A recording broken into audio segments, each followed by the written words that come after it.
അപ്പോൾ ഇന്ന് രാവിലെ ഞാനൊരു 4:45 ആയപ്പോൾ എണീറ്റു. സത്യമായിട്ട് നേരെ കേട്ടോ എണീറ്റ് 4:45 എണീറ്റ് ഒരു 5:15 ആയപ്പോഴത്തേന് നേരെ നടക്കാൻ പോയിട്ട് ഇന്ന് ഒരു 4 റൗണ്ട് കൃത്യം നടന്നു. പക്ഷെ ഒരു കുഴപ്പമുള്ളത് 4ാമത്തെ റൗണ്ട് ബെല്ലക്കൊട്ടം കൂടില്ലായിരുന്നു. ഞാൻ ഒറ്റയ്ക്കാണ് പോയത്. 4 റൗണ്ട് ഞാൻ ഒറ്റയ്ക്ക് തന്നെ പോയി. അത് കഴിഞ്ഞിട്ട് എനിക്കിനിയിപ്പം ഒരു 7:15 ആകുമ്പോഴത്തേനും നമ്മുടെ ഇവിടെ അടുത്ത് ഒരു അമ്പലത്തിലൊന്ന് പോകണം. അത് തൊഴാൻ പോകുന്നതല്ല, പൂജ ചെയ്യാനായിട്ട് പോകുന്ന. ശരിക്കും ഒരു വീടിനോട് ചേർന്നുള്ള ഒരു അമ്പലം തന്നെ. അത് നമ്മുടെ ഈ തിരുവനന്തപുരം ഭാഗത്തോട്ടൊക്കെ തെക്കതെന്നാണ് അതിന് പറയുന്നത്. അപ്പോൾ അവിടെ പോയിട്ട് പൂജയൊക്കെ കഴിഞ്ഞിട്ട് വരണം. ഒരു 1.5 മണിക്കൂറത്തെ പരിപാടിയേ ഉള്ളൂ. ഒരു 7:30 എന്ന് കഴിഞ്ഞാൽ ഒരു 9 മണിക്ക് പരിപാടിയൊക്കെ തീർന്നിട്ട് വന്നിട്ട് ഇന്ന് നേരെ അച്ഛനെയും അമ്മയും കൊണ്ട് പിന്നെ ഇവിടെ കണ്ണാശുപത്രിയിൽ ചെക്കപ്പിന് പോകണം. അപ്പോൾ ഞങ്ങളെല്ലാവരും കൂടി ചായ കുടിക്കുക, കണ്ടില്ലേ? ചായ കുടിയും കഴിഞ്ഞിട്ട് വേണം എനിക്ക് തെക്കതിലോട്ട് പോകാൻ വേണ്ടിയിട്ട്. പക്ഷെ ഒരു കുഴപ്പമുള്ള എന്താ പറയുക, അതുകൊണ്ട് ഈ ചെറുക്കം മഹാമടിയനായിട്ട് വന്നിരിക്കുക കേട്ടോ. ആണ്ട അതുകൊണ്ടാ ഒരുത്തൻ പുതച്ച് മൂടിക്കിടന്ന് ഉറങ്ങുക. കണ്ടോ പുതച്ച് മൂടിക്കിടന്ന് ഉറങ്ങുക. അവനെ എത്ര നേരമായെന്നറിയാം അവനെ വിളിക്കുന്നേ. അവന് സൈനിക സ്കൂളിൽ നിന്നൊക്കെ വന്നതിന് ശേഷം ആശാൻ ഭയങ്കര മടിയനായിട്ട് വന്നേക്കുക. പക്ഷെ അവിടെ ആകുമ്പം കൃത്യം 5 മണിക്കൊക്കെ എണീക്കണം. ഇവിടെ പക്ഷെ വന്നിട്ട് കിട്ടിയ അവസരവും മുതലാക്കിക്കൊണ്ടിരിക്കുകയാണ്. അപ്പം ഞാൻ ഇനി എന്തായാലും ചായയും കുടിച്ചിട്ട് നേരെ തെക്കതിലോട്ട് പോട്ടെ. തെക്കതിൽ പോയിട്ട് വന്നിട്ട് നമുക്കൊരു 9:15 9:30 ആകുമ്പോഴത്തേന് പിന്നെ അച്ഛനും അമ്മയും കൊണ്ട് നേരെ കണ്ണാശുപത്രി പോകണം. കണ്ണാശുപത്രി പോയിട്ട് അവിടുന്ന് നേരെ ഇനി നെയ്യാറ്റിൻകരയ്ക്ക് ഒരാവശ്യമായിട്ട് ബന്ധപ്പെട്ട് പോകണം. അങ്ങനെ കുറേ പരിപാടികളാണ്. ഇന്ന് ഫുള്ള് ഞങ്ങളെല്ലാവരും കൂടെ പോകുന്നത്. കാരണം അവിടെ കണ്ണൂടും ചെക്ക് ചെയ്യണമെന്ന് പറഞ്ഞു. അപ്പം അതുകൊണ്ട് അവിടെ കണ്ണില് കഴിഞ്ഞ ദിവസം ഇവിടെ എന്തോ ഈ അപ്പുറത്തെ കാടെന്തോ പറിക്കുന്ന സമയത്ത് കണ്ണിലെന്തോ ഒരു സംഭവം കൊണ്ടു. അങ്ങനെ കണ്ണിനൊരു ചെറിയ വേദന ഉണ്ടെന്ന് പറഞ്ഞു. അപ്പം അവിടെ കണ്ണും കാണിക്കണം. ഇന്ന് മൊത്തം അപ്പം കണ്ണ് കാണിക്കാൻ പോവാ. എന്നിട്ട് അവിടുന്ന് നേരെ അവിടെ ഒരു ആവശ്യമായിട്ട് ബന്ധപ്പെട്ട് നേരെ നെയ്യാറ്റിൻകര പോകണം. നെയ്യാറ്റിൻകരയും പോയിട്ട് ഇന്ന് മിക്കവാറും ഞങ്ങൾ എല്ലാവരും കൂടെ കറക്കമൊക്കെ കഴിഞ്ഞിട്ട് വരാം. അപ്പോൾ എൻലെസ് ജേണി ബൈ ദീപുവിന്റെ ഇന്നത്തെ വീഡിയോ ഇഷ്ടപ്പെടുകയാണെങ്കിൽ തീർച്ചയായിട്ടും ഒന്ന് സബ്സ്ക്രൈബ് ചെയ്യണം, ലൈക്ക് ചെയ്യണം, ഷെയർ ചെയ്യണം, കമന്റ് ചെയ്യണം.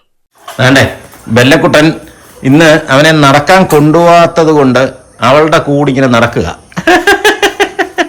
അവളിവിടെ വെളിയിലോട്ട് ഇറങ്ങിയപ്പോഴത്തേനും അവള് നടക്കാൻ കൊണ്ടുപോകും എന്നുള്ളൊരു ആത്മവിശ്വാസത്തിലിരിക്കുക. അവളെ കൊണ്ടോടും. പക്ഷെ അയ്യടാ ഞാൻ കൊണ്ടുപോകാത്തോണ്ട് തന്നെ ആ ഗേറ്റയിലിട്ട് പിടിക്കുന്ന പിടിയുണ്ടോ? എടാ നീ അത് പൊളിക്കുവോടാ ഗേറ്റ്? ബെല്ലക്കുട്ടാ എടാ ചക്കരെ നീ അത് പൊളിക്കുവോ? നിന്നെ ഇന്ന് കൊണ്ടുപോകത്തില്ല. കുട്ടൂസേ നിന്നെ ഇന്ന് കൊണ്ടുപോകത്തില്ല.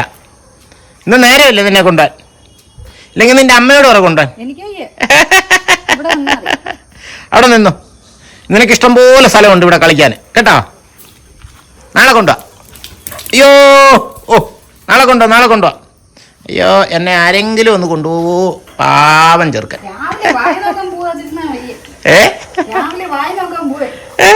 വായ്നോട്ടമല്ലേ അവൻ്റെ പ്രധാന ജോലി, അല്ലാതെ അവന് പ്രത്യേകിച്ച് പണിയൊന്നും ഇല്ലല്ലോ. വാല് വാട്ടിക്കൊണ്ട് നിൽക്കുക കേട്ടോ. മറ്റേത് ആരെങ്കിലും വന്നു കഴിഞ്ഞുണ്ടല്ലോ, സത്യത്തില് ആശാന് ഈ ബെൽറ്റ് എടുക്കുന്ന പറഞ്ഞാൽ ചാടി കാറിന്റെ അടിയിൽ കയറുന്ന കക്ഷിയാ. ഇന്നിപ്പം ബെൽറ്റ് എടുത്തപ്പം നടക്കാൻ പോകാനാണെന്ന് അവന് കൃത്യമായിട്ട് അറിയാം. അതുകൊണ്ട് ഇങ്ങനെ റെഡിയായിട്ട് നിൽക്കുക, ബെൽറ്റിന്റെ പുറകെ നടക്കുക. ആരെങ്കിലും എന്നെ ഒന്ന് ബെൽറ്റെ കെട്ടി കൊണ്ടുപോകണമെന്ന് പറഞ്ഞു.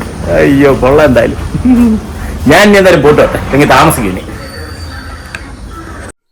ഞാൻ തെക്കതൊക്കെ കഴിഞ്ഞിട്ട് ഞങ്ങൾ നേരെ കണ്ണാശുപത്രിയിലെത്തി. ഇപ്പൊ കണ്ണാശുപത്രിയിൽ OP ടിക്കറ്റ് എടുക്കാൻ വേണ്ടി ഞാനും അച്ഛനും കൂടി ഇരിക്കുക. അവരെ കൊണ്ടൊന്ന് മുകളിൽ ഇരുത്തിയിട്ടുണ്ട്. അപ്പോൾ ഇവിടെ വലിയ തിരക്കൊന്നുമില്ല കേട്ടോ OP ടിക്കറ്റ് എടുക്കാൻ. ഇപ്പം പഴയ സിസ്റ്റം ഒന്നുമല്ല. ഇപ്പോൾ അഥവാ തിരക്കുണ്ടെങ്കിലും ശരിക്കും ആളുകൾ വന്ന് ക്യൂ നിന്ന് ഈ തിരക്കുണ്ടാക്കുന്നതാണല്ലോ. പക്ഷെ ഇവിടുത്തെ ഒരു സിസ്റ്റം എന്ന് പറഞ്ഞാൽ കണ്ടില്ലേ, ഇപ്പോൾ നമുക്കങ്ങനെ ഇടിച്ചു തള്ളി ഒന്നും നിൽക്കേണ്ട കാര്യമില്ല. ഇരിക്കാൻ ഇഷ്ടം പോലെ കസേരകൾ ഇട്ടിട്ടുണ്ട്. അപ്പം നമ്മുടെ ക്യൂവിനനുസരിച്ച് നമ്മൾ ആ കസേര വന്നിരുന്ന് ആ കസേരയിൽ നമ്മളിങ്ങനെ നീങ്ങി പോയാൽ മതി. OP ടിക്കറ്റും ഒക്കെ എടുത്തുകൊണ്ട് അച്ഛൻ നേരെ അച്ഛൻ്റെ ചെക്കപ്പാണ് ആദ്യം നടക്കുന്നത്. അച്ഛൻ അകത്തോട്ട് കയറി, അത് കഴിഞ്ഞിട്ടാണ് അമ്മയെ നോക്കുന്നത്. അപ്പം ഞാനും അമ്മയും ദേവാനന്ദും കൂടെ വെളിയിലിരിക്കുക. അവള് എന്തോ അത്യാവശ്യമായിട്ട് ഓഫീസ് സംബന്ധമായ വിഷയവുമായിട്ട് ബന്ധപ്പെട്ട് ഫോൺ ചെയ്യാൻ വേണ്ടിയിട്ട് പുറത്തോട്ട് പോയിരിക്കുക.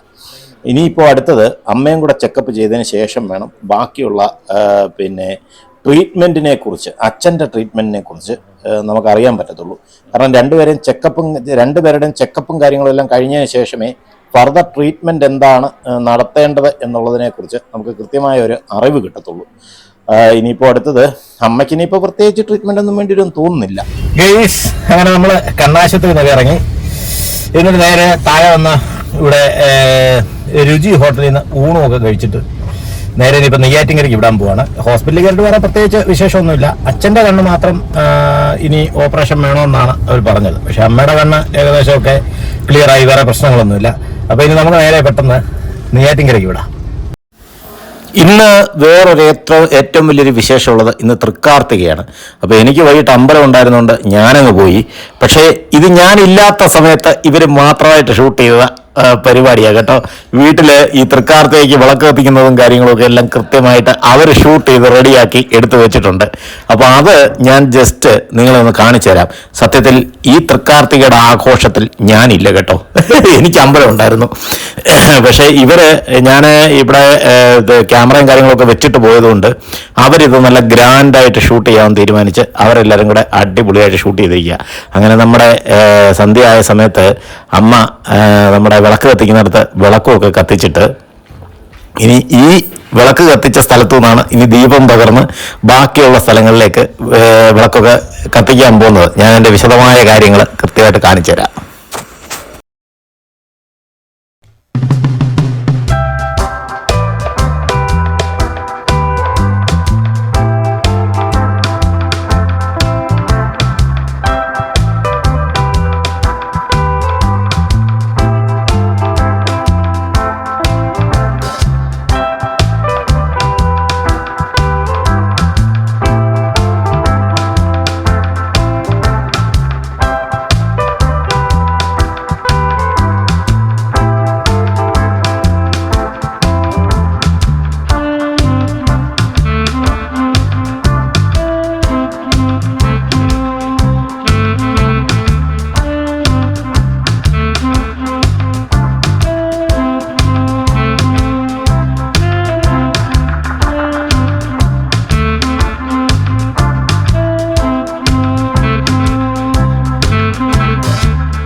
ഇന്നത്തെ ദിവസം തൃക്കാർത്തിക. അപ്പോ വൃശ്ചികത്തിലെ കാർത്തിക വിളക്കും കാര്യങ്ങളൊക്കെ ഇവര് തന്നെത്താൻ ഇത് ആഘോഷിച്ചു. കാരണം ഞാൻ അമ്പലത്തിൽ നിന്ന് വരാനായിട്ട് താമസിച്ചു. അമ്പലത്തിൽ നിന്ന് ഇപ്പൊ ഇങ്ങോട്ട് വന്ന് കയറിയതേ ഉള്ളൂ. അയ്യോ, അപ്പോ കാർത്തിക വിളക്കിന്റെ പിന്നെ വിശേഷങ്ങളും കഥകളും ഒക്കെ എനിക്കും വീഡിയോയിൽ കൂടെ മാത്രമേ കാണാൻ പറ്റുള്ളൂ. കാരണം ഇവര് എന്തായാലും വിളക്കൊക്കെ കത്തിച്ച് വീഡിയോ ഒക്കെ എടുത്ത് സൂപ്പർ ആക്കിയിട്ടുണ്ട്.